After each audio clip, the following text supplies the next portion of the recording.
Hello, everybody, and welcome to the latest Wild Art Photographer of the Year live event.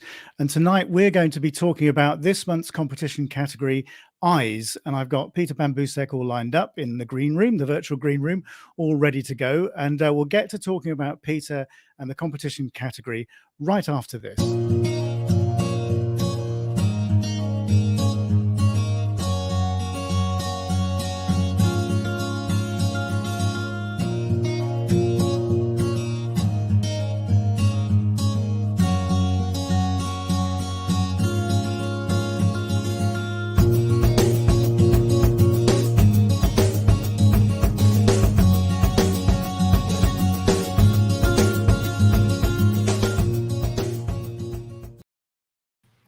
Evening, Peter. And we thought we'd have a bit of fun. We were chatting off air and share this screen full of eyes that Peter's prepared before we came on. So yeah, welcome to Eyes, everybody, and hello, Peter. Hello to everybody. And how are you? Yeah, I'm good. Yeah, Ready. Yeah, you're a bit echoey because you're in an empty room. We were talking about. Yeah, it's true. So that's the reason why you can hear some echo during I will speak, because we have empty room ready for refurbishing of the floor. So tomorrow it will start. Yeah, well, yeah. But we'll put it. The echo's not too bad, so we're fine. No, we thought we'd share this for a bit of fun. So we've actually got some comments coming in already. So Joe says, "Good evening from the UK." Evening, Joe.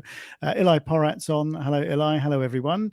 Vicky Santello. Hi, Rob. Excited to see the winner of this category. Well, you'd have to wait a bit, Vicky, because it's not closed yet. You can choose one from this picture. Yeah, choose one of Peter's. Peter could win. Yeah, that's a good idea. So anyway, yeah, we'll.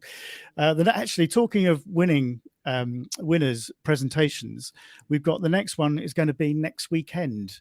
I've agreed with Georgina. We're going to do it on Sunday, so that's for Light. So make sure you don't miss that. That's going to be at 1 p.m. because of the time difference between us and Australia. So yeah, 1 p.m. next Sunday. So don't miss that.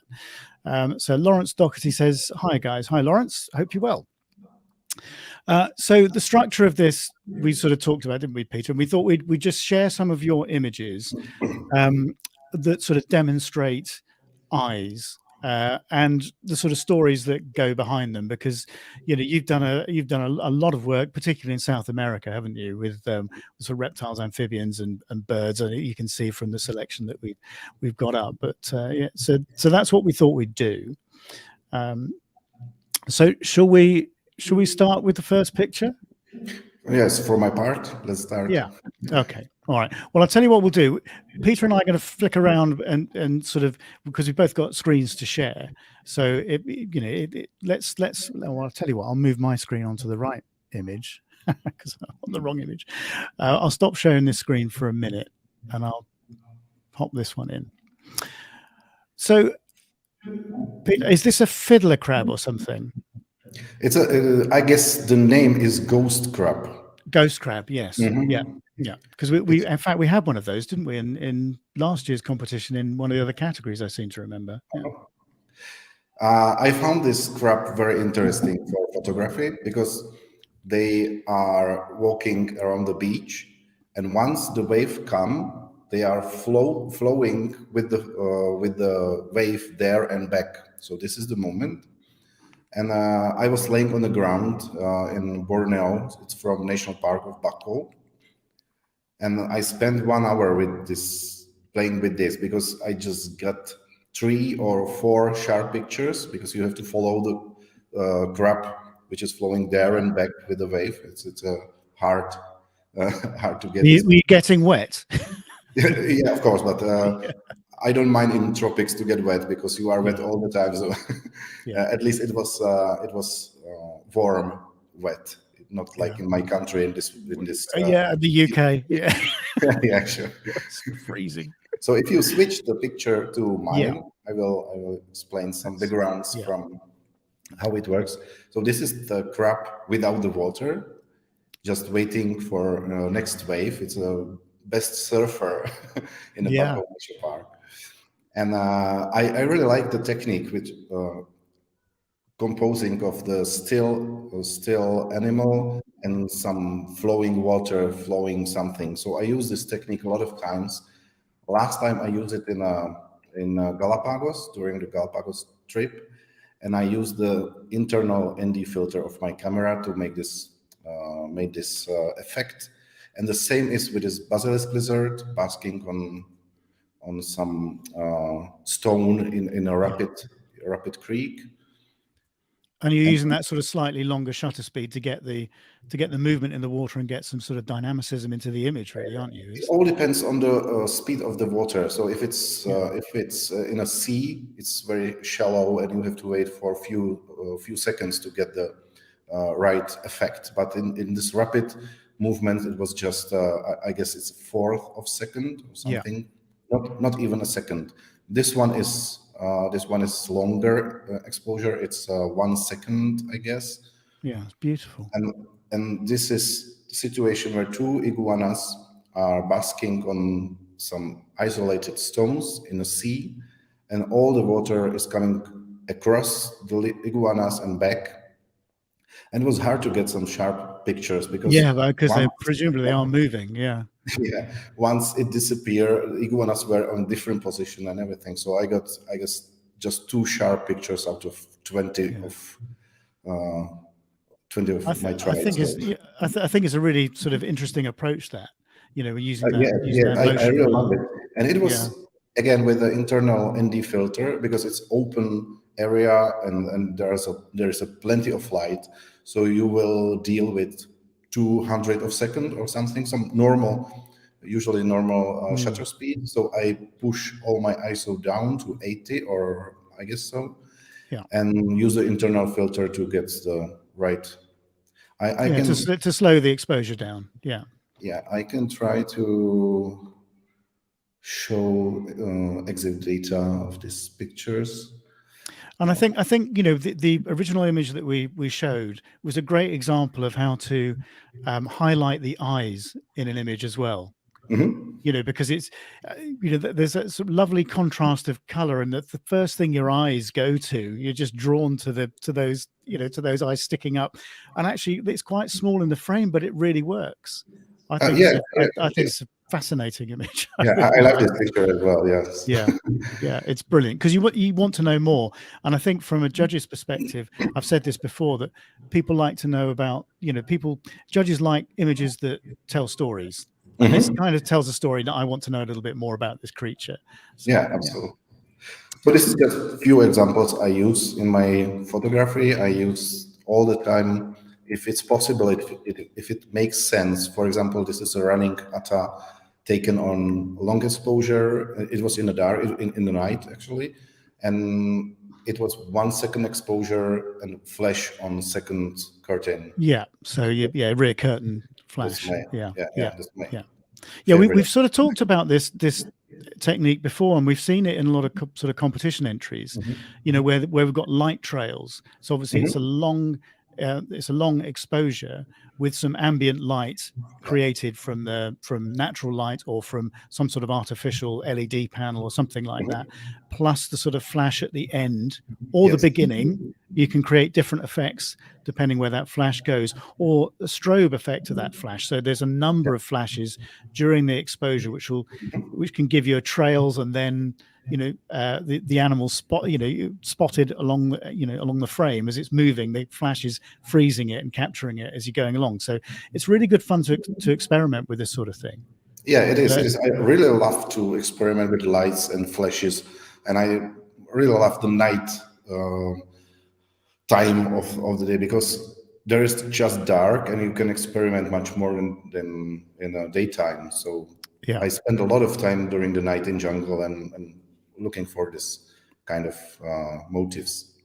Yeah, no, I think if people are looking to do something a bit different, and judges love different things, then sort of playing around with Flash with appropriate subjects, because not every subject is appropriate for Flash at night, obviously. But amphibians generally are okay, and obviously insects and things, they're not too bothered. And we've seen some sort of fabulous examples of those sorts of things in the competition. I mean, take for example last year's night winner Bernhard Schubert, and that and the cockroach and the fungus with all the spores coming off, and the where he backlit that with Flash. That was a tremendous image. So yeah, it's always good. We've got a couple more comments coming in. So Vicky Santello says, "Laugh out loud. You're right. I got my contest mixed up. I'll have to see if I can get a few images into this." Absolutely, you got a few. You got a bit of time left, Vicky. So, and Jane O'Connor says, "Hi everyone. Hi Jane. Susie Crow. Evening everyone. Really looking forward to this presentation." And Lukasz Jablonski. Hi everyone. Hi Lukasz. And Ben Pullitz is on as well. So hello Rob and Peter. So we've got some regulars on. Yeah. So okay, so this is my last picture for this okay. Category of I'll small stuff in. Put my screen in, and we'll see what's next. So this is the one I used for the for the thumbnail, for the, the advertising, the event. So and I just think this is a really striking image, and you can't help but be drawn to that eye. Is just amazing. Some of these sort of reptiles and amphibians, their eyes are they're just beautiful things in themselves, aren't they? Yeah, it definitely is amazing if you are able to get closer to the animals. It's hardly to get some close-up of birds, but I have close-up as well. But in terms of insects and lizards, frogs, and anything, you can get to really eye-to-eye level, both of you. And if you switch the presentation to mine, I just explain how it all works. Because I spend a lot of time in the jungle during the night. Sometimes, like in this trip, I spend only my time in night. I sleep during the daytime, and I go to jungle at 7 p.m. and return 5 a.m. And this happens for a week. Yeah. So I can touch, and I can find a lot of stuff. I started to travel because of snakes, so I have no fear of snakes. I'm looking for snakes. So all the time, I try to make the pictures in situ. In 99% of my pictures are in situ. Yeah. But in some situations, after the session, or if the animal is running out, sometimes I catch it, I hold it, and gently remove to its environment. And these are the moments I am taking pictures. And you can play with light and with extraordinary beauty of reptiles. I really love reptiles. Well. No, it shows. Yeah, you and Victoria Hillman both. she loves reptiles as well, as we all know. Actually, I'm planning a new trip to Borneo at the end of April for the first 2 weeks of May. So I just decide if I will spend whole 2 weeks in night, or I will switch in the middle for daytime, or I don't know. I have to decide yet. So these are the moments where I'm taking the pictures. All these pictures are in situ, no arrangements. Nothing happens with the animals, and this is one of them. This is, I guess, one of the last pictures I took during this trip.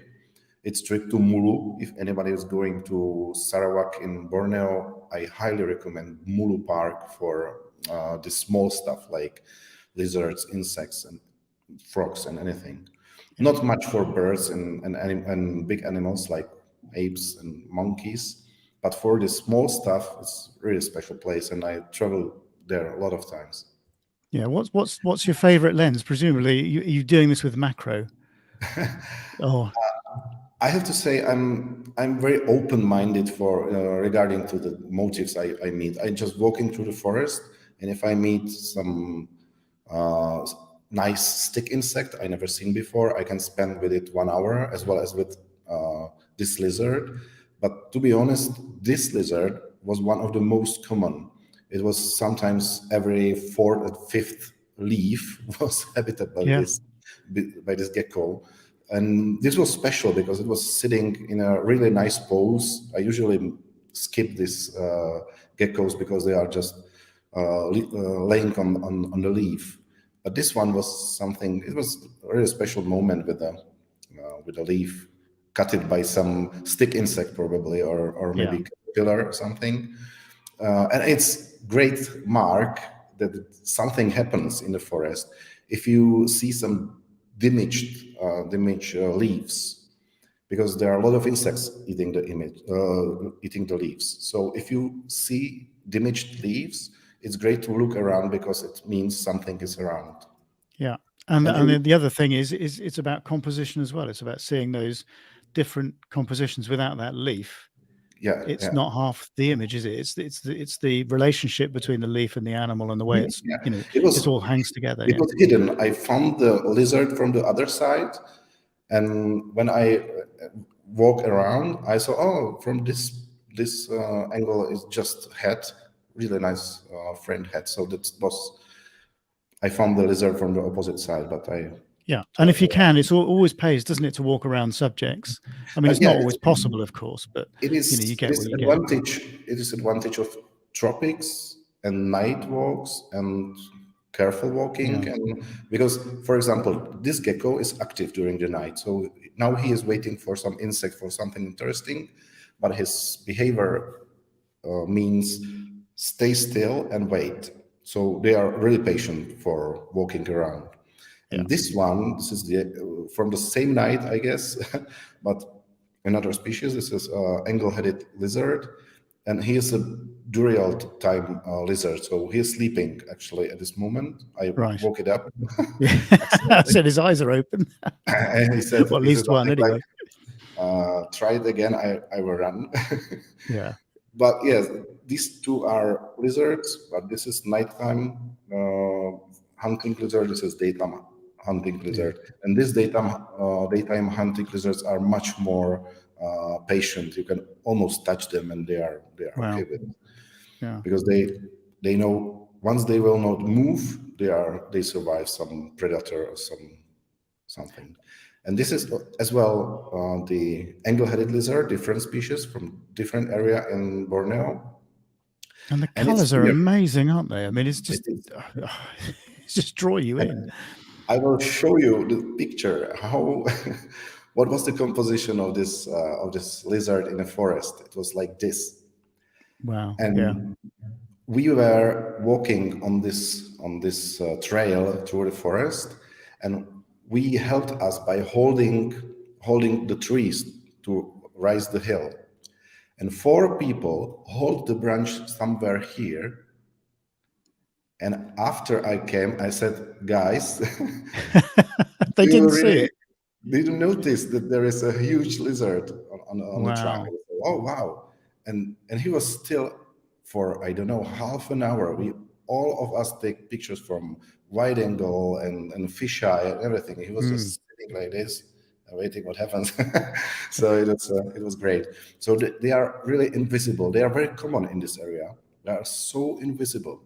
For example, So, this is another wow. beautiful lizard, the same species like previous, and this is how you will find it. Can you put Yeah. Where? here on the left side? Oh, yes. Yeah. Yes, and this is because the bright part of the picture means this is a trail you are passing through, Yeah. and here are all the stuff watching you, As you're and passing through. Yeah. you have to notice. So it's all about the photographer to make some right angle, take a longer lens, and make the picture like this, for example. Yeah. And Again, presumably you're putting some sort of out of focus foreground elements yeah.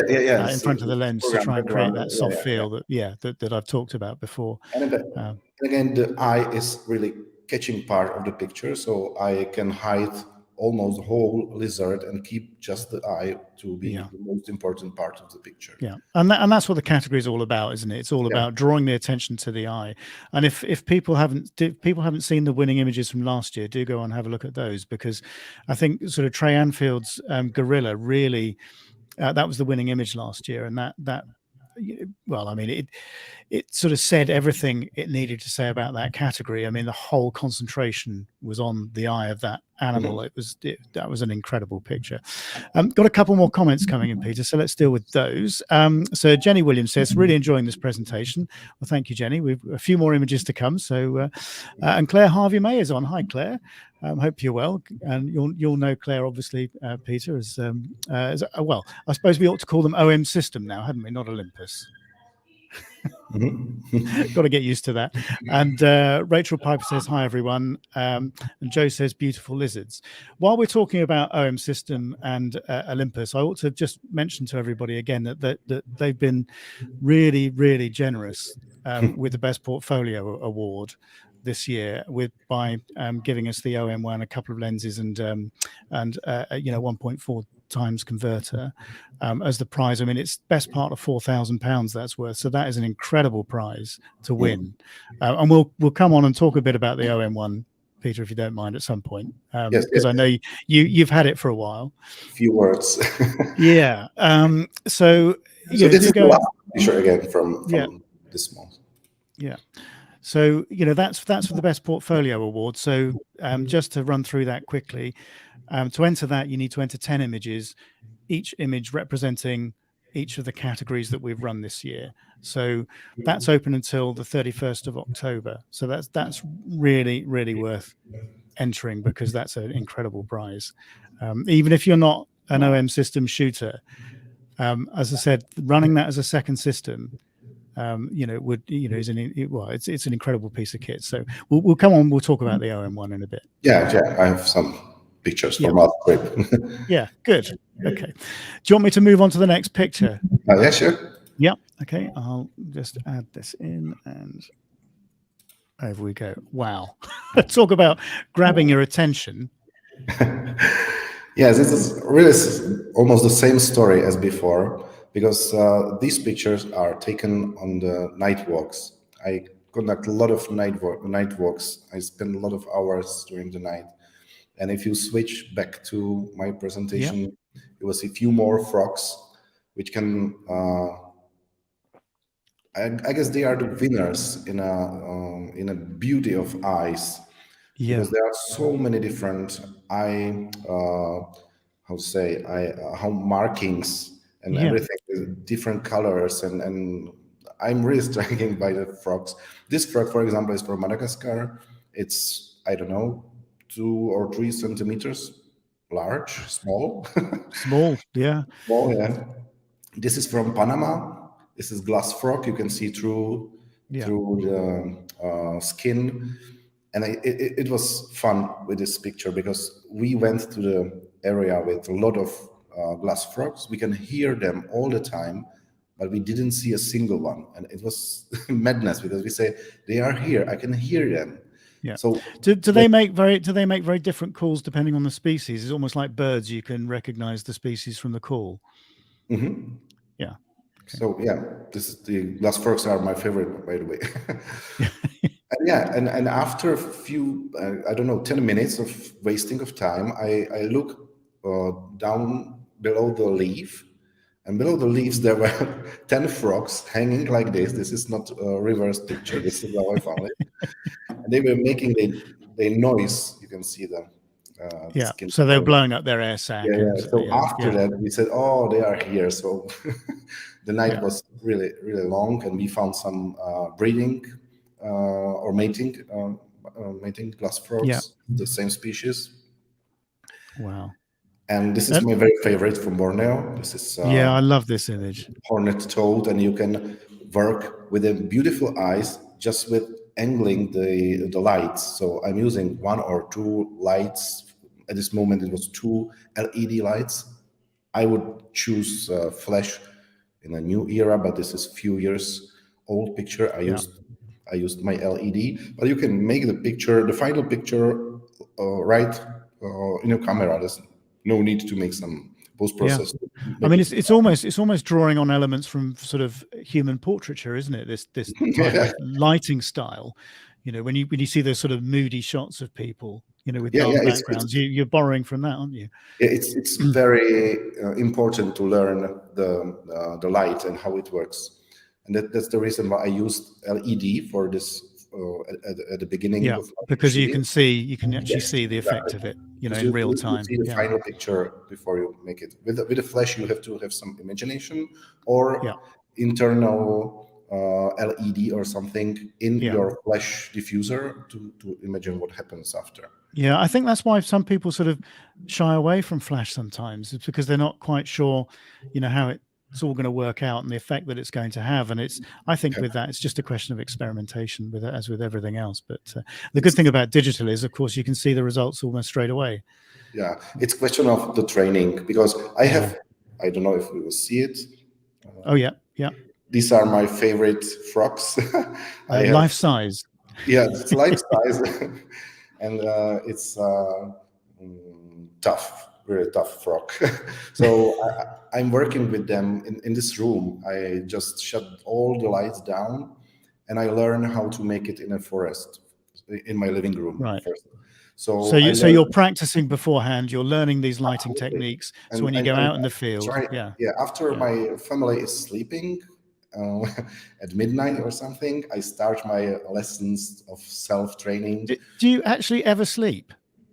Uh, not much, Not once a much. week, once a week or so. So yeah, that's my kind of self-training because I have to learn first. After you approach the forest and there is a wet, there is a 30 degrees, there is a rain and darkness, and you are sweating. So it's hard to concentrate on how the Yeah. final picture really looks like. So it's great to prepare myself first, and I learn to understand my camera with closing eyes. So I Yeah. close my eyes. I say something like ISO 800 and underexposure -2 and something. I have to deal with it without my eyes, and this is important in darkness because you cannot always light up your camera and shut the light down anything. So I have to handle my Yeah. camera in the dark. So this is So great. it's a really important tip. Actually, it's a really good tip. Is Yeah, yeah. knowing your equipment inside out. Yes, yeah. Is very, very important because you can make those adjustments, those sort of adjustments that you might need in a situation really quickly, and you can adapt. And I think that if it's second nature, you don't have to think too hard about it. You can concentrate on the subject and Yes, concentrate on composing the image. Yeah. exactly. This is because the brain has some capacity, and it's taken by your discomfort in tropics, by the night, by the Yeah. potential fear of be bitten from the snakes or something, and your creative potential is shrinking. So if you learn this in advance, so in the field you can focus just for taking pictures because you know how it works, where you have to hold your lights and anything, because you know it from your home training. So I Yeah. really recommend this. Yeah. Top tip. Top tip. Fantastic stuff. Okay. Are we ready for the And next we are one? going Or yes, for go the ahead. most important frog in Central America.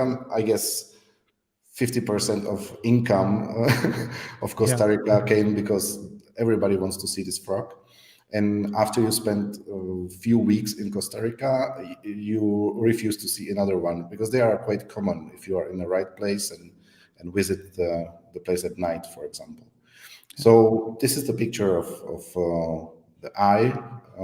It was taken, of course, by flash and by Rhinox lens. Right. And And how are you? Because obviously you must be diffusing the flash here as well, because you haven't of got course.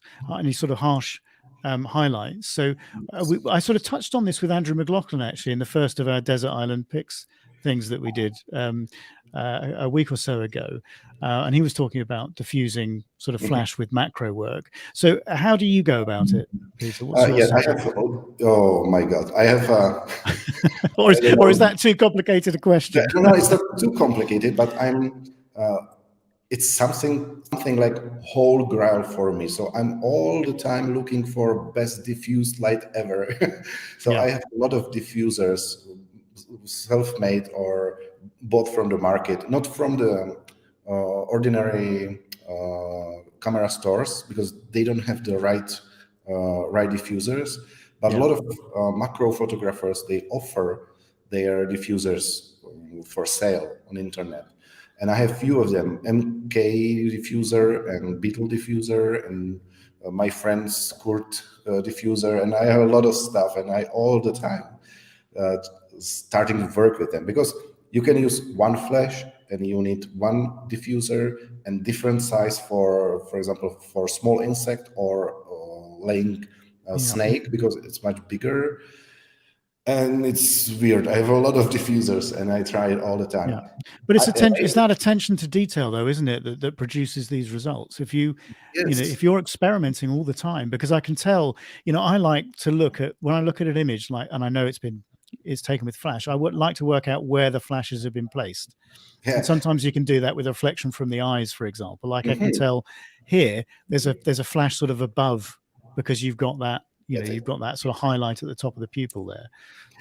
And this is, by the way, one of the way how I learn how other photographers are using their flash. Because if you start to recognize what the reflection means, so you will see somebody is using two flashes with two diffusers, and somebody is not using diffusers, so the pictures are too hard for me. But I will have some examples later how I train my diffusion on ice, and it's really funny. Okay. Very similar to my friend the frogs here. Frog. Okay. So again, this frog is so significant, and the eye is so beautiful that you can easily focus people to look just at the eye by simply using one direction of light. And this is not deleted frog from post-process. This is how I do the picture, because it's from the right side, and the other side is dark. And this is the same way. Same approach. Yeah. It was unfortunately after the rain, and I wasn't able to make the diffusion more diffused, but softer, because you presumably you'd want a softer effect than that. That flash is actually creating it. I get it. And again, this is frog from Borneo. The eyes are really beautiful, and if you just make right direction of the eyes, you can make this picture easily. Hold the flash from above, and everything disappear. Just the eyes will. So it's just a question of experimentation, isn't it? And and it's the position of the light makes the image. Yeah, I usually hold my flash in my hand, and it's my flash diffuser includes the LED light for focusing, but it's also make the scene and model the scene, and I can see what happens after I will flash. So first, it's great for the frogs, by the way, because you don't need to try 10 pictures to get the final result. You can place the light first, and after you are happy with this, just use the flash, and it's 1, 2, and take the picture. Yeah, absolutely. Wow. This is a flash masterclass.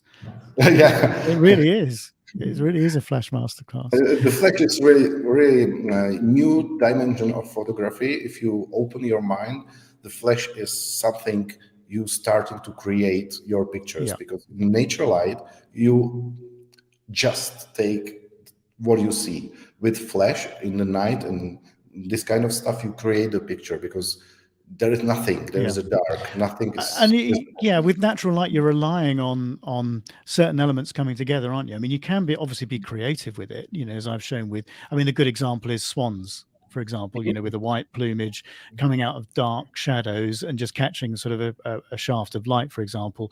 And when you play with the obviously the dynamic range in the scene, you can really create some artistic stuff. But those situations, you have to wait for them to happen, whereas you're creating this by using artificial light. So it's a lot more predictable. Fantastic. So yes, again, if you have another picture, I will show that. Where are we now? What have we got next? I love this.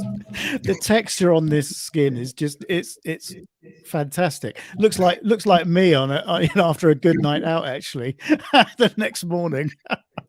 I really don't know if you remember the movie Never-Ending Story. Oh, There seen it was, long time ago. yeah, Yeah, it was, and I remember it. It was my favorite fairy tale from the childhood, and there was a huge turtle, which name was Morlor or something like this. And he was speaking so slowly and wise, and and once I saw this this turtle, sorry, yeah. I said, "Oh, he is living. He really exists." And this is, by the way, the male of giant.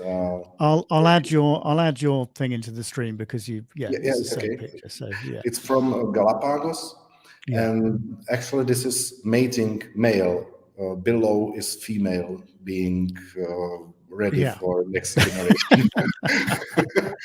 Yes, assume the posture. Yeah, I think we Yeah. all know which one which one that is. Yeah, I was a little bit confused because always there is a situation where when animals are mating, I feel it's not good because I'm just imagine if this happens to me and somebody is taking my yeah. final They stage. they probably don't look at it the same way, but yeah, I Yeah, know what yeah, you yeah, mean. Yeah, you do, it almost feels like very intrusive, doesn't it, when you're doing that? And yeah. but it also it can create some amazing pictures as well because you've got this window into their a world which doesn't happen when people don't see very often.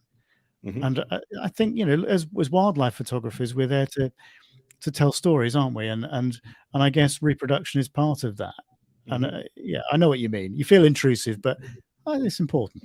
Oh yeah, yes, but it's hard for it was hard for me to get some nice picture of these turtles because Yeah, they were in some reserve where they of course are roaming freely, but there are a lot of people around, so I was just focusing on details, and yeah, sometimes details are beautiful because the turtles are resting in mud, and this is one of the resting turtle. This is wow, real eye. This is not much real eye. This is just yeah, it's covered. but it looks like Yeah, its eye but as but well. again, it tells a story, doesn't it? It's a sort Yeah. of documentary of the species and what happens.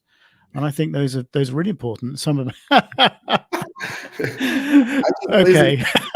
picture because if you try to get a level with the animals, sometimes you get like this. If you're photographing Yeah. turtles, for example, this is not from the turtle session, but it was very similar, and you can see some safe places. For example, I have clear right hand. This is Yeah. hand with camera, of course. I have clean other parts. This is safe part because I was sitting in a real mud, and a lot of creatures were walking around me. So Yeah. I made something to stop them crawling inside me. And and this is in Belize, for example. This is in a beautiful beach where are a lot of waders, a lot of small stuff like sandpipers and this. Yeah. And I spent there 2 hours, and after every minute I went lower and lower in the mud. And after 2 hours, I found myself stuck in the mud, and I was, oh my god, I never get out. Well, I hope you weren't alone. Well, yeah, yeah, I had to help myself, but Yeah. of course, this part and my hands were clear, my camera were clear. They will Yeah. find me with holding my camera. With Exactly. Where's Peter gone? I just look for the hand sticking out of the mud with holding the camera. yeah, yeah. So yeah, that's sometimes side effect of these pictures as well. Yeah. Oh, fantastic. But what a story. And I think, people sometimes I think people forget about the details as well and the sort of more intimate close up images of just parts of animals or plants or whatever you're Mhm. Yeah, yeah, photographing. exactly. I think those patterns can be fabulous, and we had some great stuff in abstracts last year, Mhm. for example, with those sorts of things. So yeah, you don't have to have all of the animal in the shot all the time. And I think it's that to me, I tell you what I like about that. It's the symmetry. Yeah, I You know, tried.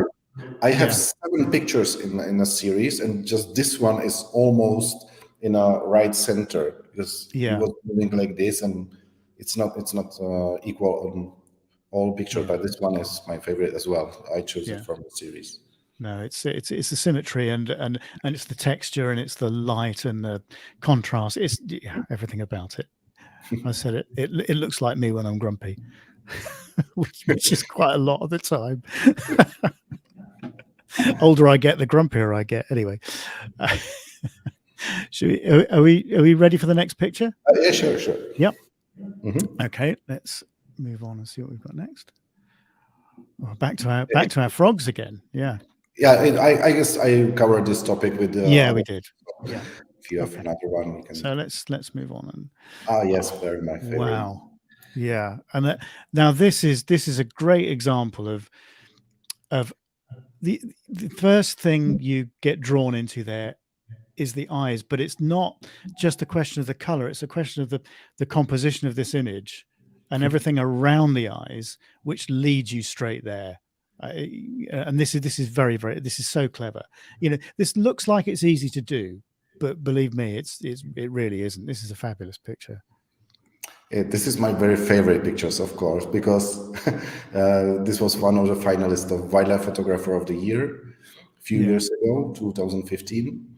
And I was proud that they used this picture as a promotion picture. So when I traveled to London, everywhere where my monkey from Sulawesi, so I was very proud for myself. Because it's got that connection. Josh was talking about this last year when we covered it, because obviously Josh did eyes last year, and it's that if you've got a subject that's looking into the camera like that, there's this immediate connection with the viewer. And it's the use of light here is sublime, and it's the whole thing, the way the light just fades away into the sort of darker edges, and everything leads to those eyes. This is it's fabulous. Yeah, I love it as well. This was one of my, I guess, 10 pictures I imagined before I traveled to Sulawesi, and this was the only one I took in a real life, because I follow the troops of monkeys for 1 week, and I have a lot of opportunities to make pictures. If you switch, my presentation will see more. It was beautiful because usually the macaques are very aggressive to people because they feed them and they expect they will be fed as well. So if you don't feed the macaques, they are going very angry. But these particular macaques from Sulawesi are just curious. They are not aggressive. You can spend time among them. They are playing. They are doing all the stuff. The troop has, I don't know, 90 of apes in the troop.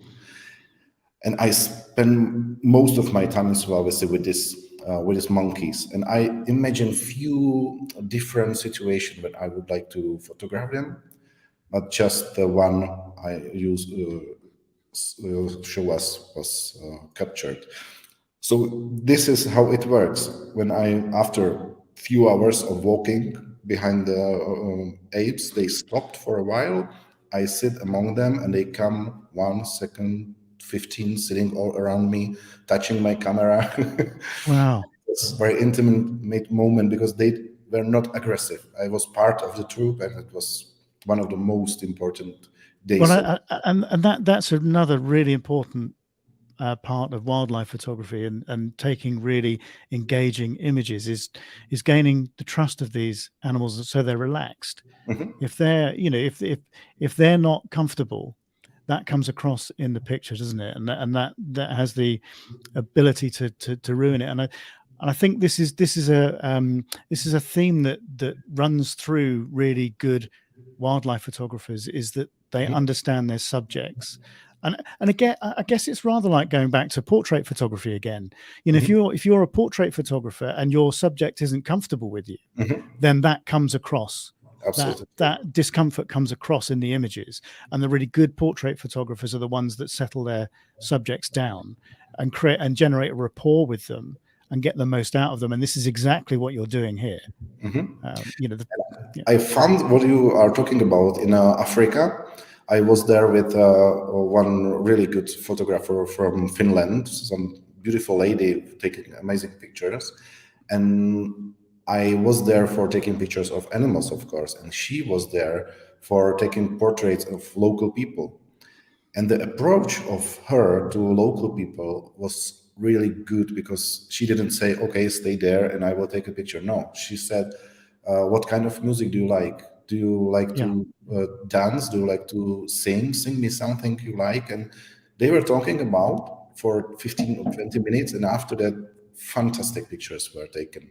Yeah. So it's really important if the connection between the object and photographer is. Absolutely. It's emotion, isn't it? It's emotion you It, need, it is. to create that connection with the viewer. It's not easy to do, but that is, when you look at that, that's a relaxed animal. There's no aggression in that face at all. Yeah. But you can feel that animal, and it sort of bores into your soul. It's amazing.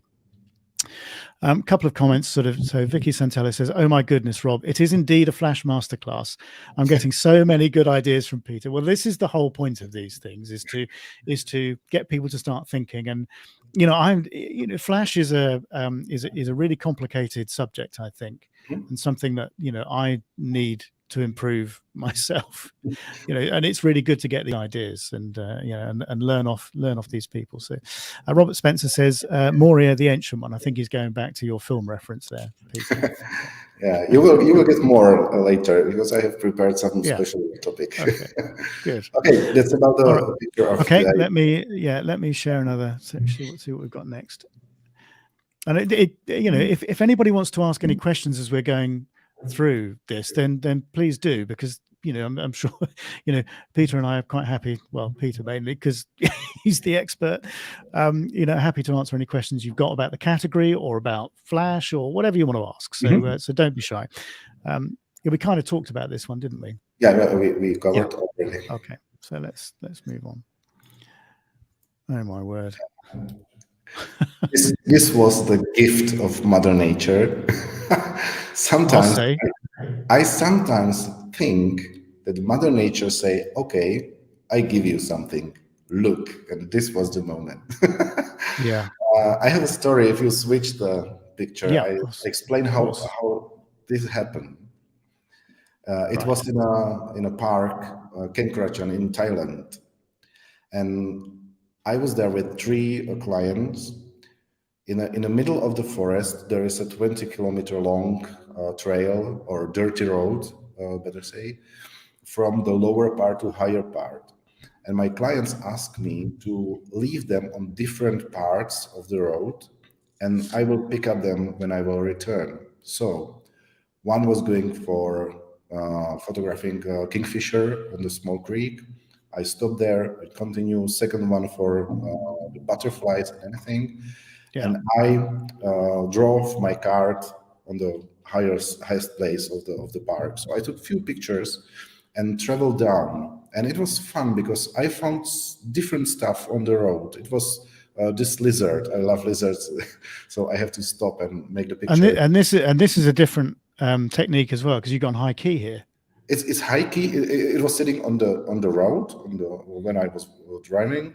So this is taken with the camera laying right on the ground with a long lens and 2.8 aperture. Yeah. So it was nice to take away, and it was dark. So I pushed the exposure for, I guess, 2 EV plus. Yeah. So 2 stops. I mean, that's when you've got these sort of situations, it's always good to start thinking about how you can isolate your subject from the background. And it's not just focal length and those sorts of the depth of field thing. You can use light to do it as well. And this is a great example of that. Yeah. So I was driving down the hill and waiting for the other stuff. I found the butterflies. This is a very special technique with butterflies. By the way, they are drinking from elephant's pee. Right. Yeah. Okay. And yeah. If you want this close up, you have to sit among the butterflies, so by you smelling after this session. Yeah, I was going to say. So yeah, you're going to get wet in an quite unpleasant way. It's another story. I drove down and I stopped accidentally by the broadbill in the forest, and this is the kingfisher I was talking about. This is his This is his area. And then I stopped. So I did a lot of unexpected stops during the way down the hill. And after that, it happens. I found this is pita, this is another stuff from the park. And then it happens. Across the road, there was walking young but fully grown leopard. And I was like this as I stopped my car and he disappears in the forest. I said, oh my God, it's impossible. Leopard here. And I found that he's sitting, I don't know, 2 meters in the forest. He sits down and nothing happens. It was silent, totally silent. And I was sitting in a car holding the brake because the car was moving.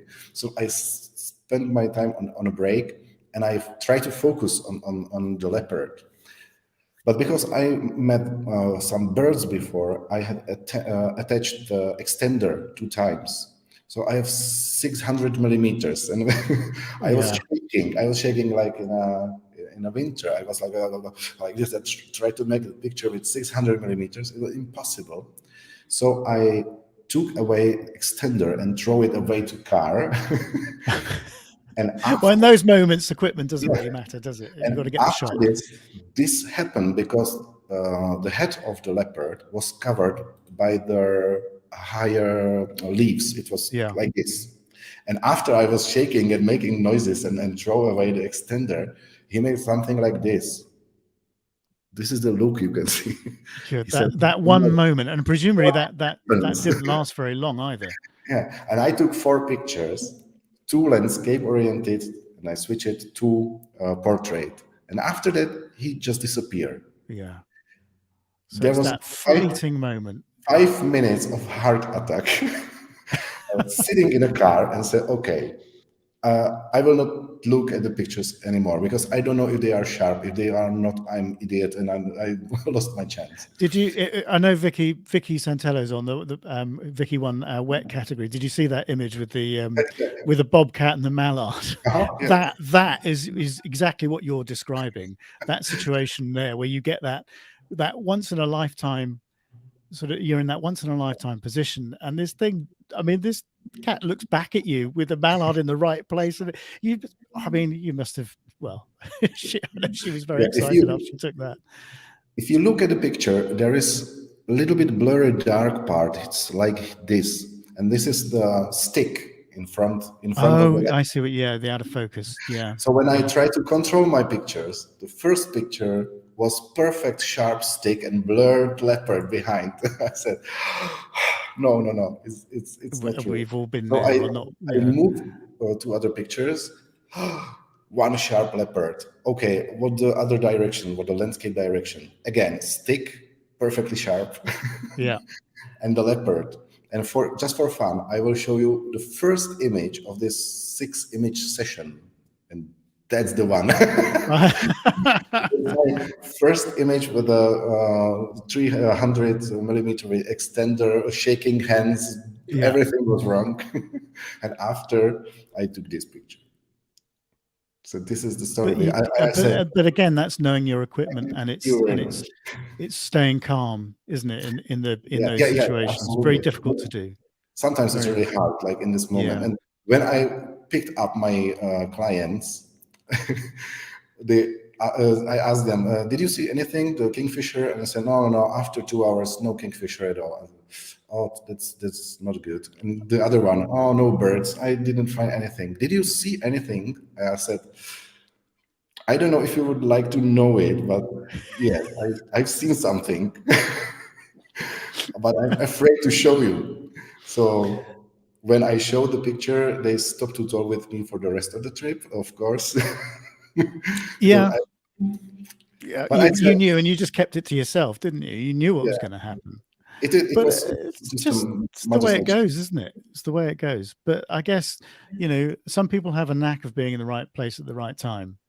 And it's not just about luck. It's, it's experience as well, presumably. And, and you're stopping all the time. You said, you keep stopping, but you're stopping and you're, because there's a reason for it, that you've seen something, or you're looking for something, or you know, your instincts are always on the go. That's what I get from you. You know, you're always looking for things, and you're always trying to predict what's going to happen, and you're very inquisitive. And I think that is what makes the difference. You know, sometimes, and you make your own luck.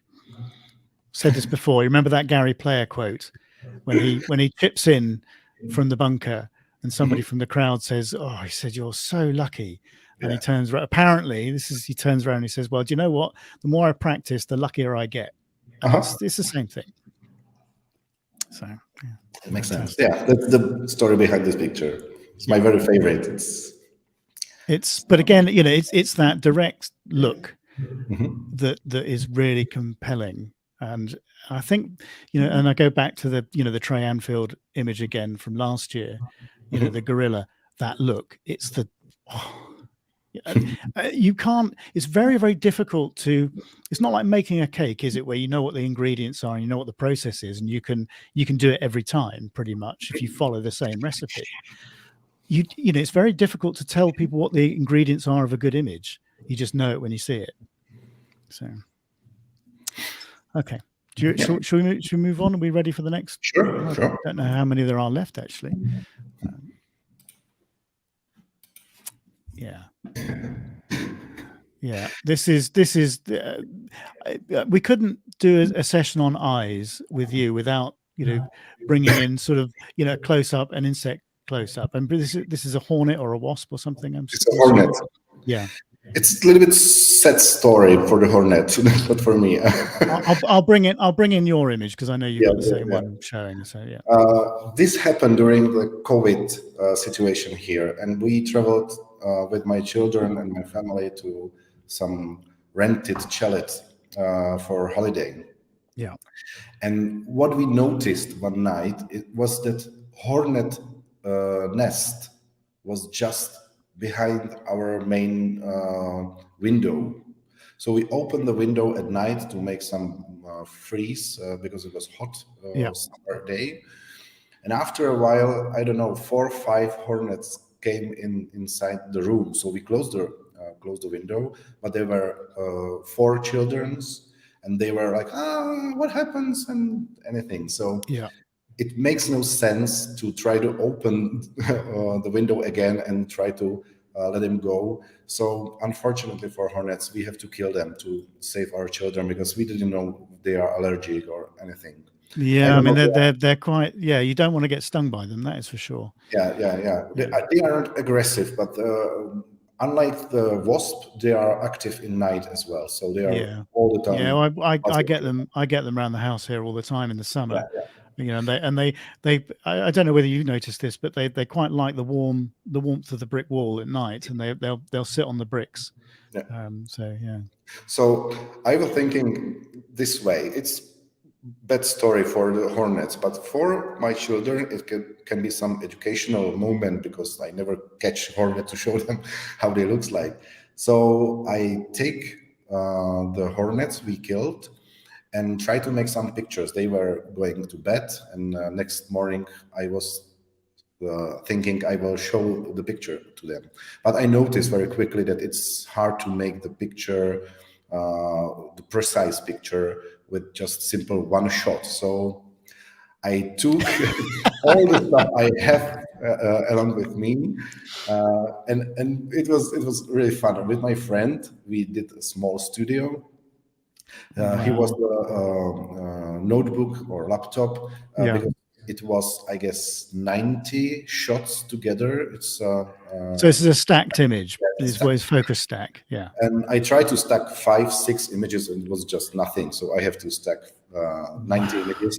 And right after this, we control if it matched together. We merge together in a Helicon Focus software. Yeah. It was not working for first time, so we started next time. So we did, I guess, 5, 6 pictures.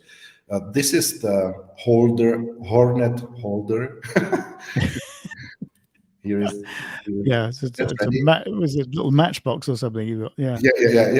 That's it. Because we didn't want to step on one of them, because they are still they have Yeah, this they'll thing. still sting you. Yeah, Yeah, yeah, yeah. they will. Yeah. So here is another one.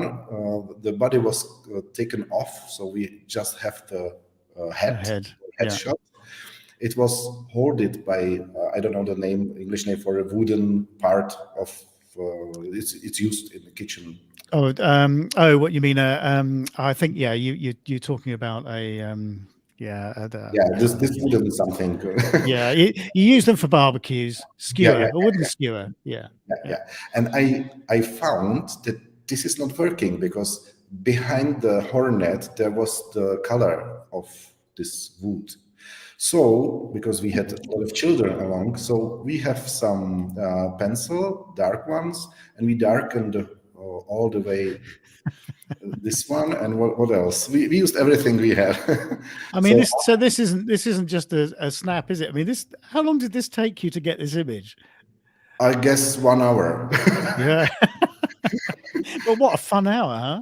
Yeah, I didn't have all my stuff along with me. About always, I take my camera along with me to every holiday. Even if Yeah. I'm not taking pictures, I just take it along with me. And So and and isn't that the good thing about the Olympus system actually, that it's so lightweight? It's not like me and my Nikon gear. That's I have to decide what I'm going to take because I can't yeah, take it yeah, yeah. all. I take everything. You take everything.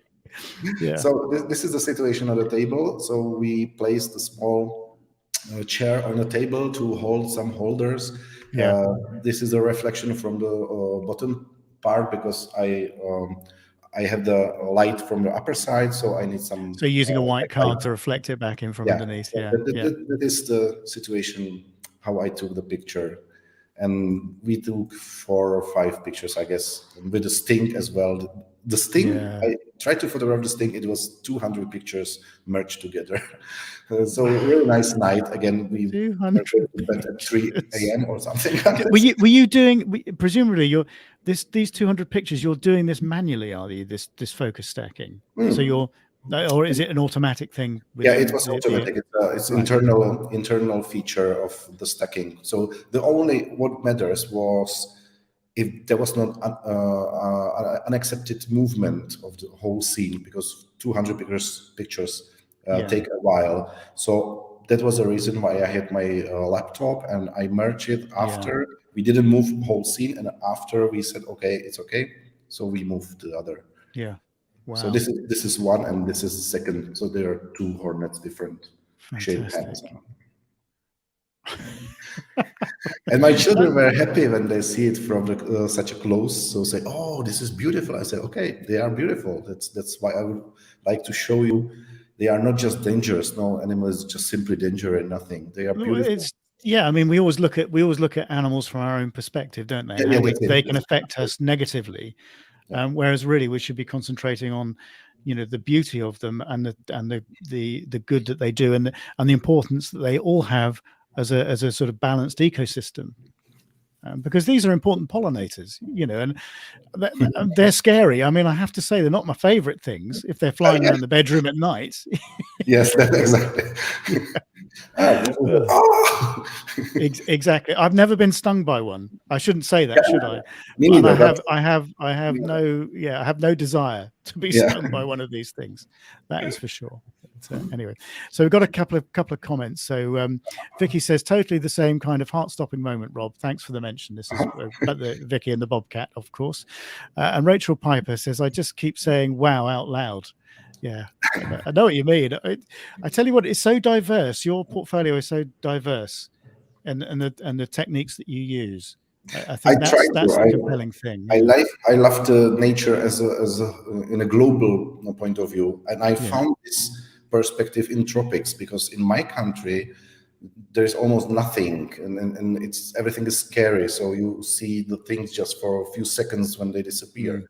And when I travel yeah, to tropics, I said, "Oh my God, there's an ant and another ant and 50 another ants, and there's a grasshoppers and there are birds, and everything is going together." So I started yeah. to love the nature as a whole, and that's the reason why I'm traveling all the time to tropics, because it's so inspirational and you have a lot of stuff around if you find it. Yeah, and this comes across, and I've said, have said this before, that the people that have a great understanding of the subject and an affinity with nature and a love of nature, that comes across in the images that they take. Yeah. And I think, it's really, really important. I think it's not just a question of going, oh, I fancy taking a picture of X, Y, or Z today. If you know nothing about the animals, the species, I don't think you get the same connection. And it's the way that connection comes across to the viewer that makes a really compelling image. And I think knowledge of the subject is really important for that. Yeah, I guess sometimes it's more than half of the picture, because you know what to pretend, and you can prepare what happens for the next time because you know the behavior and yeah. what happens.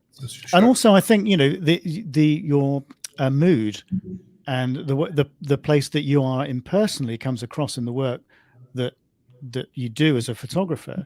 So if you're if you're not in a particularly great place, the color palettes that you use for your images might be a bit more depressing perhaps than the more optimistic way you'll take images when you're feeling in a better mood. I had this chat with quite a few photographers that do this, and they find that their moods come out in the images that they take. So it's a fascinating subject.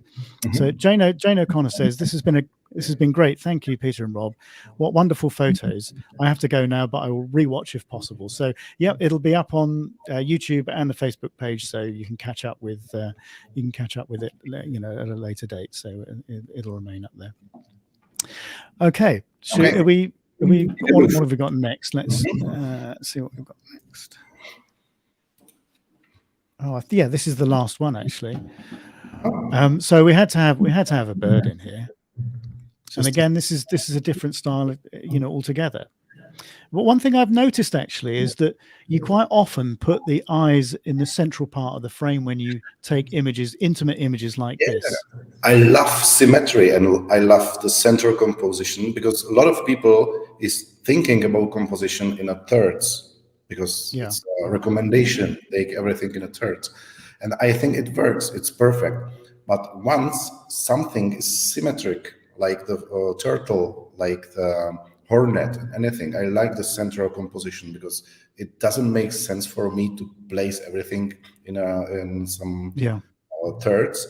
Of course, I do it as well, but sometimes it's nice just make the pure symmetry. And sometimes I place the guides to be exactly in the middle, really in the middle. So that's what I'm working. And this is very simple picture. It is from zoo.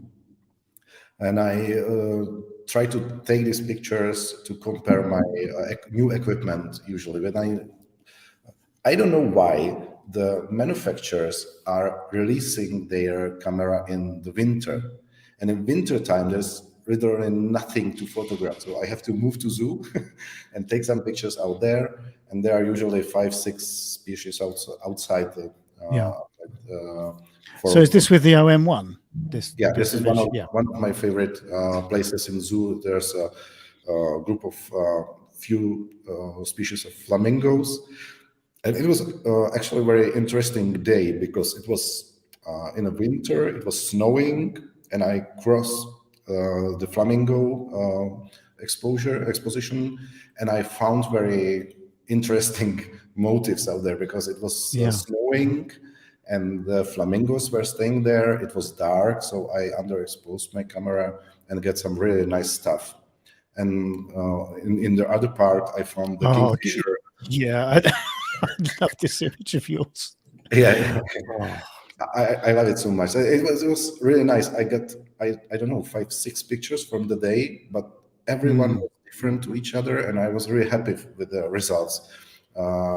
Again, this is a gorilla in ubication in winter room, and you can accent the eyes because of the underexposure. I guess this is 3 EV or something like this. Everything is darkened, just the lightened parts, because there was a strong light from the inside lighting. So there's almost no post process on this. If people listening to this haven't tried this, this sort of negative and positive exposure compensation, when you've got this sort of contrasting light, give it a go, because you'll be surprised at how it can change the mood and the feel of an image. I So learned. I'm sorry. yeah, no, carry on.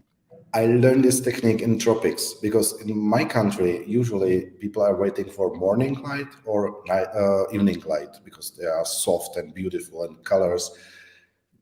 I've never seen something like this in tropics. There are two weathers. It's either cloudy, no light at all, or direct sun, and there is no nice lighting around.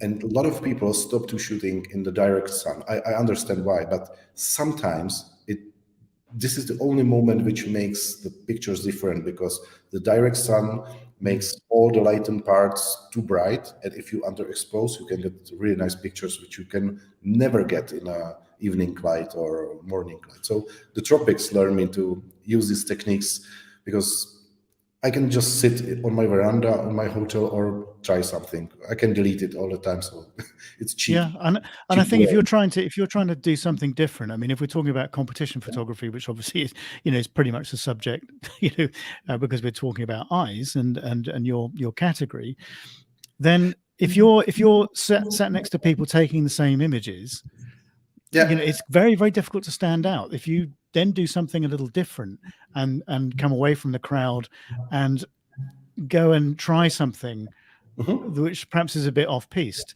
then those are the times when you can create images that might grab a judge's attention because it's not the same as the half a dozen images they've seen before of the same subject. It's slightly different. I mean, a classic example of that is Dalmatian pelicans on Lake Kokini, for example. There's so many pictures out there from those trips, but there's still a fantastic subject, and there are images that will stand out even from those situations because somebody has done something a little different, and just approach the subject in a different way or use different light, or it's just not followed the crowd. And I think that's the key here. Yeah, absolutely true. I can sign it. Yeah. I have a little side topic of this pictures because if you in my country, I don't know if in the UK or worldwide, is saying that the eyes are the visions of your soul or something. Yeah, they're the gateway to the soul. Yeah, the gateway to Yeah. the soul. And also it reflects what happens around. So a lot of people doesn't take care about it, but you can see what happens in the place where you took the picture. And Yes, you can. I have few examples. For example, people saying this is wild picture from somewhere, and I can look closely to the eyes and I can see, sorry, this is not a tree, this is some structure. So it was not wild. So just don't blame ourselves. And I found some pictures which have funny reflection in the eye. For example, this is the in Pantanal. This is parrot, which sit on my shoulder when I was out of the car. I was just looking for tamandua, the small anteater, and I was looking with my binocular, and something hits my shoulder. I said, "Oh my God, what is it?" Parrot. It's a parrot. Oh my God! I just had my binocular and mobile phone and nothing else. Everything left in a car. I said, okay, whoosh, whoosh. He was just going around. I said, okay, a nice situation. And so I said, okay, I sit in a car and he will flew away.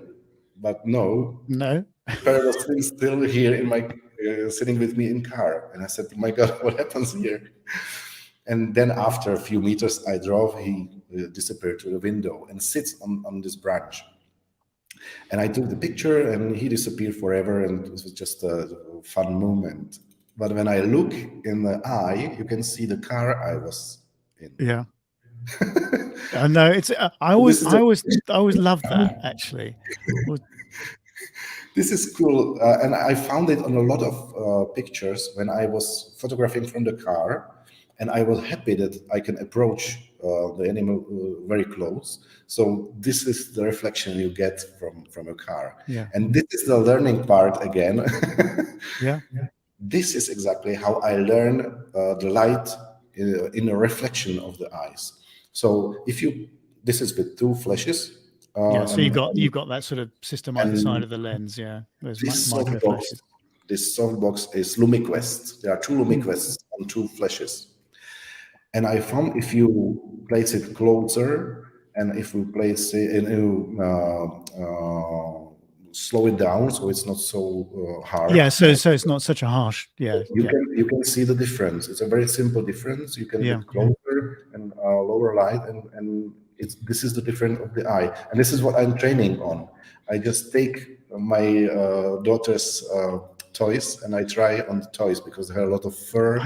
I think this is this is such good advice. Yeah, it really is, because reflection eyes, and it's great to make pictures on this example, because if you have something which is not reflecting the light, you never learn this, because if you look just at the fur, you can see okay, it's okay, but after this is particularly necessary for frogs because they have large eyes.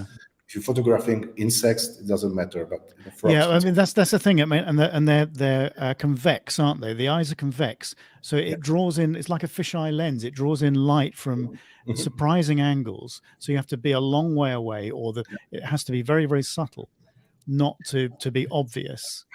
And this is my second training. After I learn on their toys, I ask them to open eyes and I try the same on their eyes and the reflection, if it's soft and if the shadows are soft and everything. And after this, I can make pictures.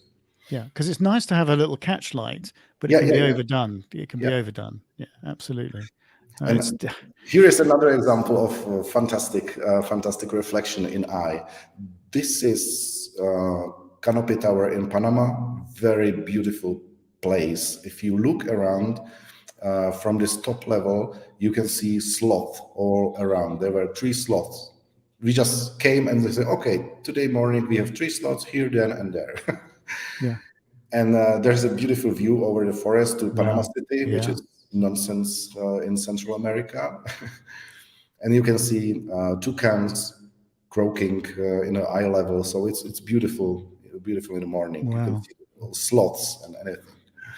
And also you can see the fun stuff like this howler monkey, which just for fun disturbed the sloth to go away. And I took the picture, and this howler monkey approached really close to this place, and I found they have some weird coloration. It's a really black colored monkey, and I found it's partly green and green in the reflection. This is green of this building. Yeah, he was somewhere right here and too close, so you can see the building reflected in the eyes, including windows and everything. So it's amazing. Do you know, I watched a video online not so long ago, last couple of days, about somebody who'd edited photos, but they'd done it by removing all the color from them to start with, then dealing with the contrast and the light, and then bringing back the colors that they wanted. So not necessarily, the colors that leaked in from other things that they didn't want. And I looked at that way of and I just thought, wow, I'd never thought of doing it that way, and how incredible some of the results from that were.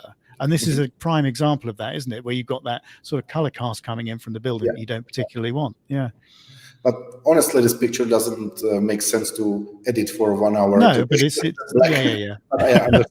but it's an interesting subject, and one that I'd never considered before. So learning all the time, you see. Another example of a weird situation: if you photograph the owl, pygmy owl, and you think the eyes are just closed, one have to know that from the opposite part, it's like this. This is front part. This is opposite part. False eyes. These are not just closed. They are just false eyes from the back part. Yeah, exactly. That isn't it amazing? Yeah. Oh, a nightjar you've got there. Another example of the eyes. We found this nightjar in Panama Highland forest, and he was sitting on the ground. Nothing possible to make the nice picture. So I took this picture with the flash and said, okay, it doesn't make sense. And after this, I said, okay, let's focus just for part of his head. So this is the result of my photo. Yeah. This is the We had situation. a very I remember a very similar photograph to that Yeah. in Bird Photographer one year. And It's it really makes sense beautiful because you didn't have other opportunity, but it's really nice colors and shapes on the yeah. feathers. It's a really nice moment for close-up photography. I mean, to have that vision to do that, I just think that's gorgeous because you've got all those textures and colors and it's completely different. Yeah. It's completely different. Yeah. And again, another play on eyes. Yeah. Yeah, this is another false eye. This eye is from butterfly, and I found this butterfly in Ecuador forest. It was eating some nasty, vomiting something. They It's do, don't they? Butterflies are strange, aren't they? I mean, we've got one in the UK called the purple emperor. You've probably heard of yeah. it. They love the Russian. And dog poo. You'll find them on dog poo. Uh-huh. So it's And he was here for hours. I led by the butterfly. He didn't move, but also he didn't open the wings. And just after Morpho, the other beautiful butterfly, approached closely, he opens the wings so I can see what's inside. And it blows my mind. So this is not the eye picture. This is eye picture, but I prefer this one. Amazing, isn't it? Wow. And this is Isn't nature incredible? weird moth of Panama. It's a Highland moth, and it was sitting on the wall, and I just turn the picture, and it makes a lot of space for imagination. What can be? Yeah, I mean, it's a face, isn't it? There's a nose in the middle, and the eyes, and the the wings are almost the cheeks, aren't they? Almost like a like alien, for example. Yeah. I love this false eyes. It's usually. And I have this picture just for fun because it's information about. It's sometimes hard to get some animal with eyes once they have no eyes at all. And I thought this is my biggest air form I ever seen. It was just before I found this one. This one is really the biggest one. I have a short video. I guess I hope it will be. It can be played. So this is the path of the earthworm. We photographed hummingbirds, and this earthworm just passed through. Reminds me of that film from years ago. I forget what it was called, but it was all about giant earthworms. Oh, yeah. It's just, I think it was AC/DC did the soundtrack to it. I can't. Anyway, I can't remember what it's called now. It was played here in Ecuador, so this is one of the most weird animal I ever met in my 20 years of traveling across the globe. So yeah, that's maybe the eye you see inside, but still there are plenty of animals with eyes covering the amphibians, frogs, birds, everything. So it's easy focus on eyes because they are so and look at the eye in the middle. That's I don't know. I guess it's mine. Peter, do you want to just touch on the OM1 quickly? And sure. Just sort of tell people about that camera, because obviously that's part of the best portfolio prize. I mean, obviously we're sort of an hour and 20 minutes in, so I don't want to go on for too long. But just sort of give people a bit of a rundown of what it will do and what the improvements have been.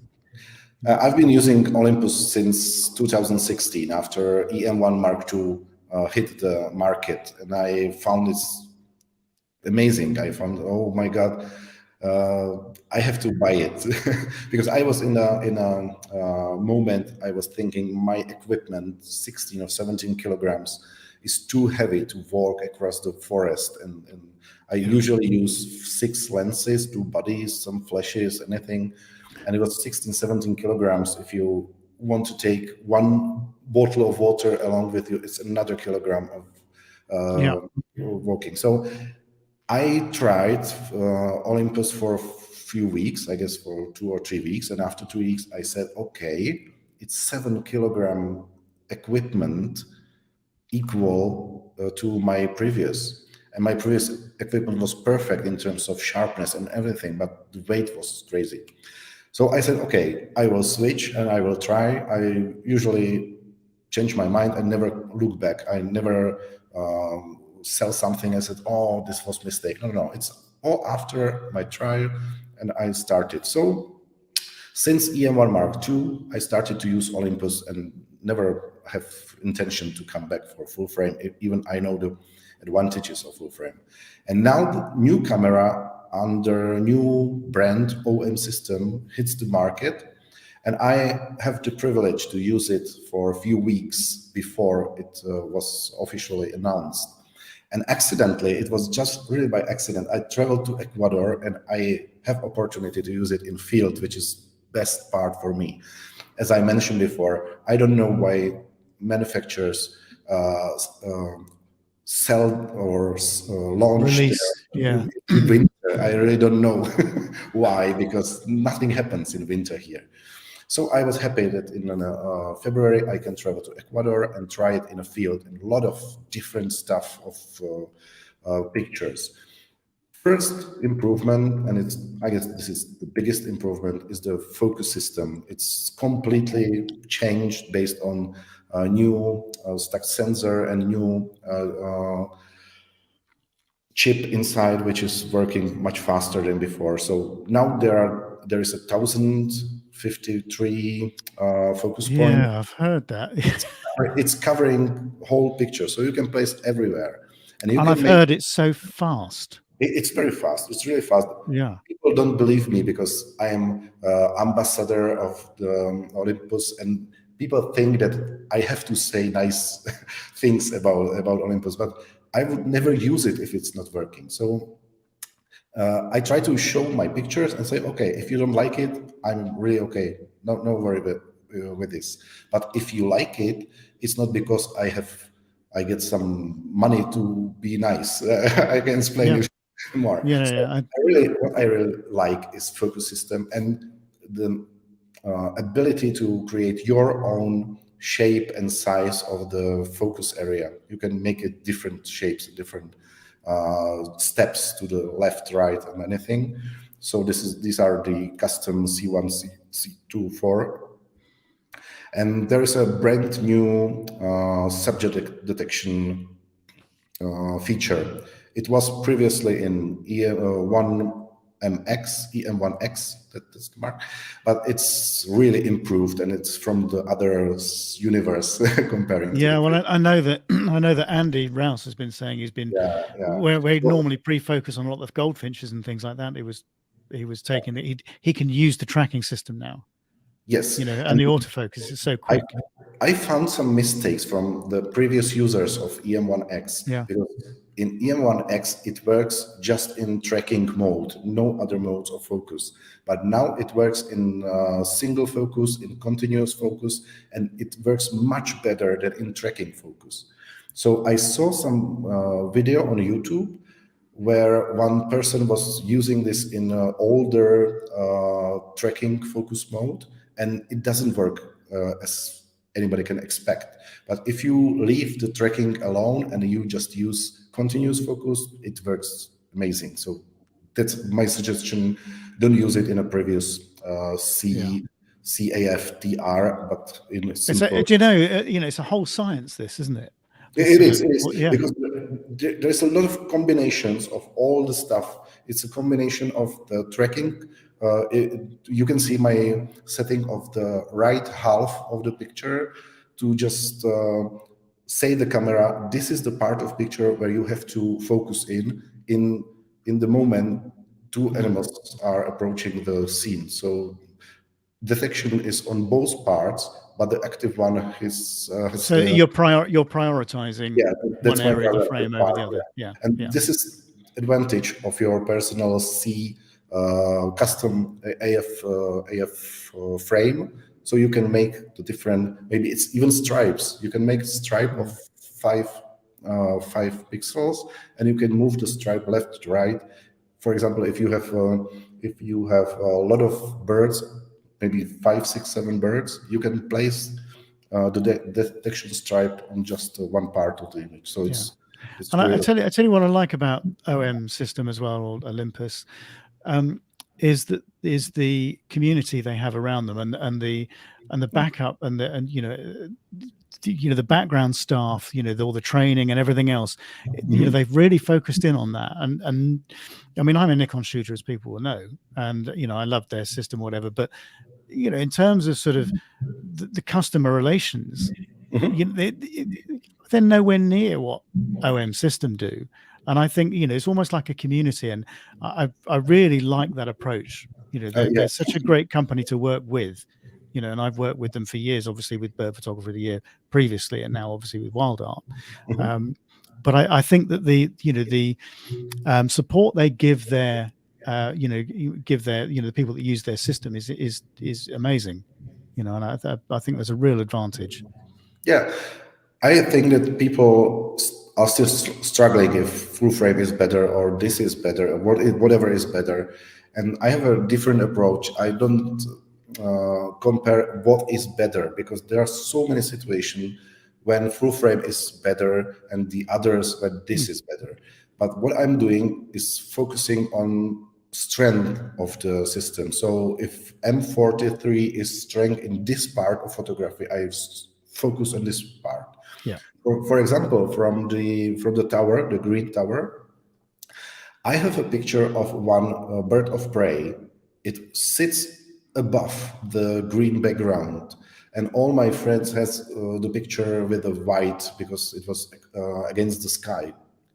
And I simply climbed the fence around and placed my camera with a huge zoom lens above my head and took the picture with a green background, just because it's so light. It was just 2 kilograms, and not 7 kilograms, and a strong stabilization. So I use all the benefits of the system to make the picture.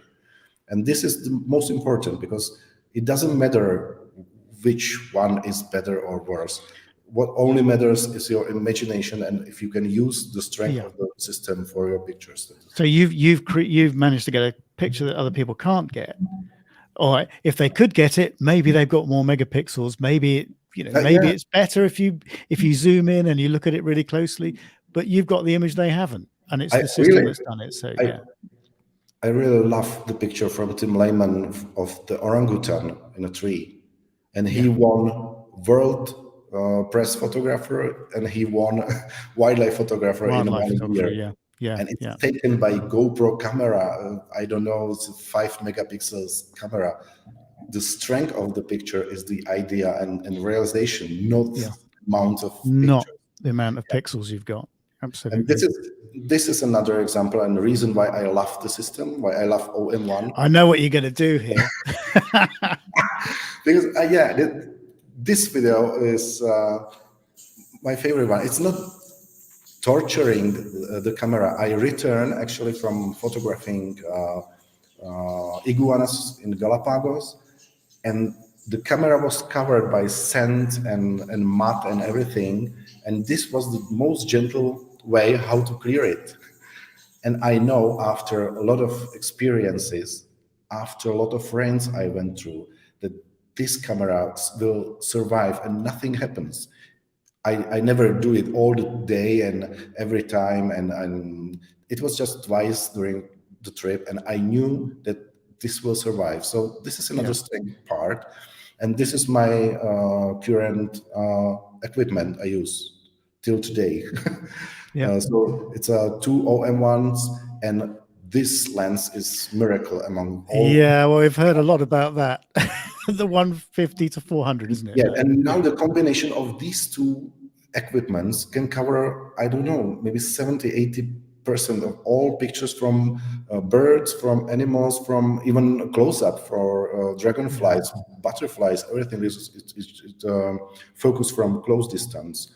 And it has really strong stabilization. I tried nonsense picture of 1/5 of second of toucan picture, and he's pretty sharp. Everything is there.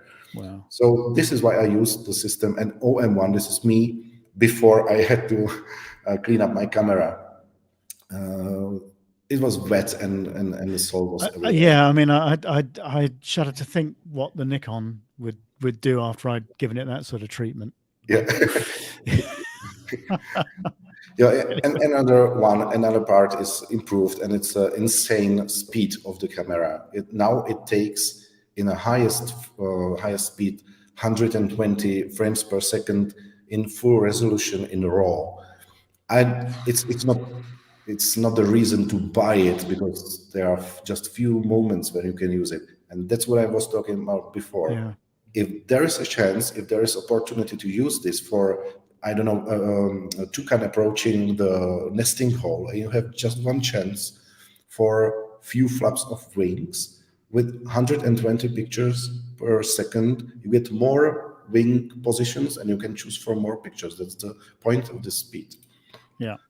Yeah. So this is example of combination of high speed and a combination of new focus, which focus just annoyed booted rackettail in Ecuador, which was suddenly rising from the scene, and I tried to follow him, and I have 5 or 6 really sharp pictures in this pose with all the tail strengths. You tried to do that. I mean, you couldn't dream of doing that a few years ago. Wow. So this is another example. It's a field work. It's not just I sprayed the camera to make it more cool. This is the environment you work in. I'm staying in a creek. When I later found some frogs. Now I took some pictures of the creek, and it was raining. It's always raining in the rainforest. So I didn't use any cover because I know it survives. So that's, for me, it's the tool I'm looking for. This is example how it works. This is night walk for frogs, and the only trail was the creek. So we went 1 hour through the creek and looked for frogs around, and it was raining from above. It was wet from the lower part. So all the time it's wet. So I need camera which survive this without something special. Yeah, Vicky says, every time I see the washing of camera demonstration, I can't believe it. Canon shooter for 12 years. Yeah, I'd never do it with my Nikon, Vicky, that is for sure. Yeah. Oh dear. The odd rain shower, fair enough, but not that, no. So these are just examples of the pictures I took with the camera, and I think nobody cares if it was full frame or not or what.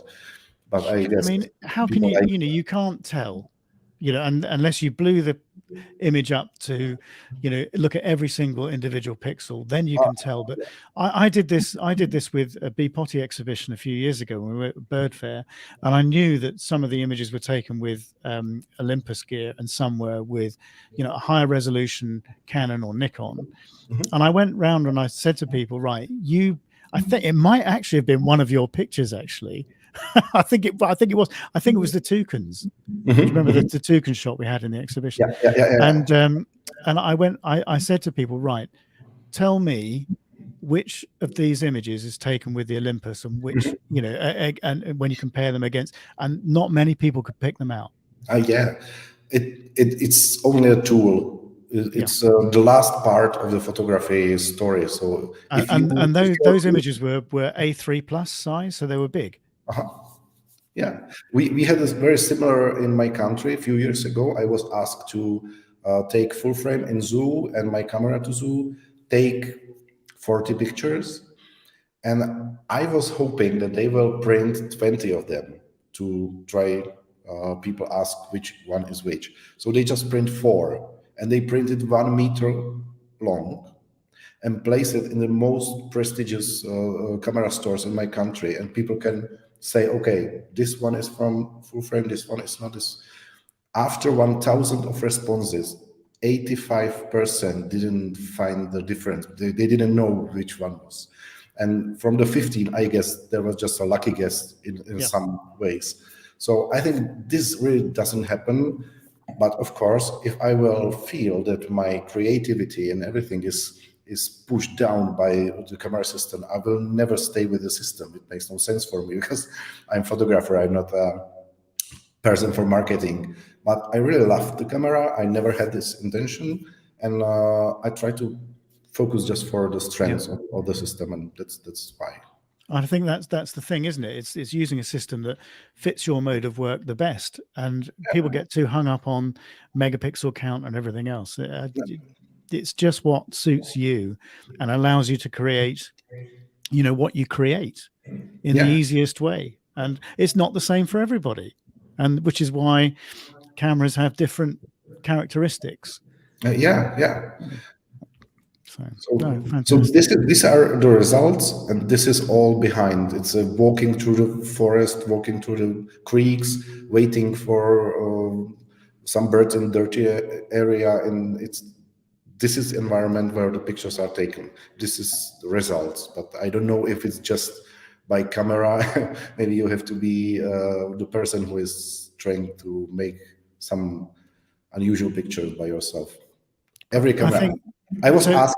I was asked if I will take these pictures with other cameras. Of course, I would do the same. If I have full frame, I will. I will see the same trogon, same turtle, and I will frame it in the same way. I don't feel I would create different pictures because I just saw what I saw. But it probably suits your, well, obviously suits your method of working better. Mhm. So it probably gives you more opportunities because you can walk further because it's lighter, you know. Yes. So you're not tired at the end of the day as much. So Yeah. and we all know what it's like when you get tired, and it's almost you get. Oh, I know there's that situation there, but I'm so knackered, I can't be bothered. And we've all been there, and you know, and it's sort of giving you, you know, perhaps opportunities that you didn't have before because of, you know, even sort of small differences. And it, you know, small things make a big difference. As we've said, in terms of award-winning images, it's the attention to detail. It's those small elements that make one image stand out against the other. It's really, really tight margins when you get down to the final few images, and it could make the difference. So what an amazing thing to be able to win with best portfolio and to try that out. I think it, you know, do have a, you know, everybody have a go at that one. I know you've got to enter 10 pictures, but it's a hell of a prize. And I can tell you that to get a good set of images over all those disciplines, there aren't going to be a huge number of people that will pull that off. So you've got to, you know, if you have a strong portfolio, you've got a good chance. Pick your images well, put a strong portfolio together, and I reckon, you know, there's a good chance. Yeah. You know, over and above perhaps some of the other categories where it's just one image. We're talking about 10 images, portfolio of work. So it's well worth having a go at.